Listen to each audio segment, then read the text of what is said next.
Hello, Chuck Lieber here with Lieber's Home Team, representing Better Homes and Gardens Real Estate all seasons, and thanks for tuning into my real estate blog. This episode deals with a dispute over an alleged defective furnace. Here's an interesting scenario that I encountered a few years ago that could have cost my sellers a substantial amount of money. Buyers of one of my listings here in the Twin City area had an inspection performed as part of the purchase process. The buyer's inspector said there was nothing wrong with the furnace.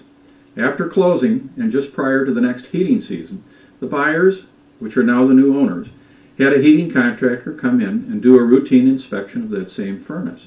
This contractor said the furnace heat exchanger was cracked and therefore would let carbon monoxide into the house. The owners asked the inspector to show them the crack, and the inspector said the crack was too deep in the furnace for them to see. The owners were suspicious because they had carbon monoxide detectors in the house, and they never detected enough to set off the alarm. After sending the contractor on his way, the new owners contacted me through their agent, suggesting that the furnace was defective prior to closing and that the seller should be responsible for the furnace repair. Since I've had some prior experience with similar situation, I was also quite suspicious. If the heat exchanger was in fact cracked, the contractor would not have left the home without red tagging the furnace. That's a procedure where the contractor turns off the gas to the furnace and places a red tag on the valve with a notice that the furnace is defective and cannot be used. The contractor did not do that in this case, so I suspected that the contractor was unethical and was trying to scare the new owners into allowing him to replace a perfectly good furnace. I'd had a previous experience with one of my listings that did involve a cracked heat exchanger, which was discovered by the buyer's inspector during the inspection process.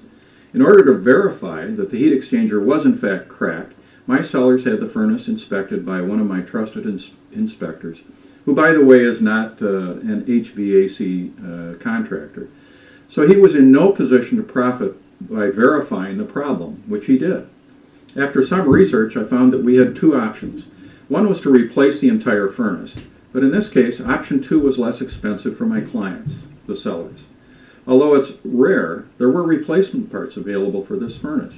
Replacing the heat exchanger would cost about 2/3 the cost of replacing the furnace.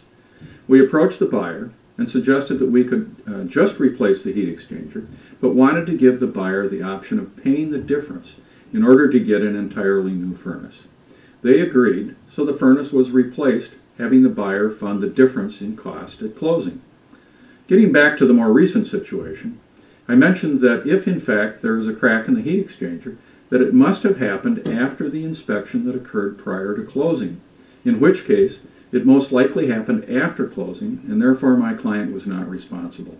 I recommended that the new owners get a second opinion and have the furnace re-inspected. They did have it re-inspected and much to everyone's relief found that there was no crack. Again, this is Chuck Lieber here with Lieber's Home Team, representing Better Homes and Gardens Real Estate all seasons. And thanks for tuning into my real estate blog. And tune in next time for an episode on dual agency.